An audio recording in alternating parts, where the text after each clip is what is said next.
શહેરના કોઠીપોળ ખાતે આજ રોજ જે 1942ના 18મી ઓગસ્ટના રોજ જે સમગ્ર દેશમાં ઓગસ્ટ ક્રાંતિ ચાલી હતી ત્યારે વડોદરા શહેરના કોઠીપોળમાં પણ મા ભારતીની આઝાદી માટેની એ લડતમાં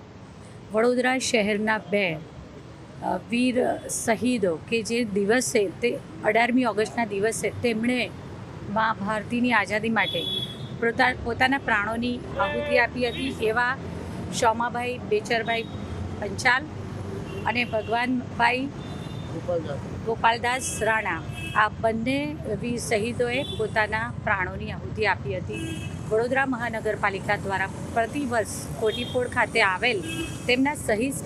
સ્મારકને પુષ્પાંજલિ અર્પણ કરવાનો કાર્યક્રમ કરવામાં આવતો હોય છે. સાથે સાથે અનેકવિધ કાર્યક્રમો અને જ્યારે શહીદ યાત્રા યુવા મોરચા દ્વારા રેલીના અવારનવાર જ્યારે આયોજનો કરવામાં આવે છે ત્યારે પણ આ બંને શહીદોને યાદ કરી તેમને પુષ્પાંજલિ અર્પણ કરવામાં આવતી હોય છે. આજ રોજ તેમને સલામી આપી અને તેમને પુષ્પાંજલિ અર્પણ કરી, હૃદયાંજલિ અર્પણ કરી, જેમાં અમારી સાથે આ સમિતિના ચેરમેન એવા વર્ષાબેન,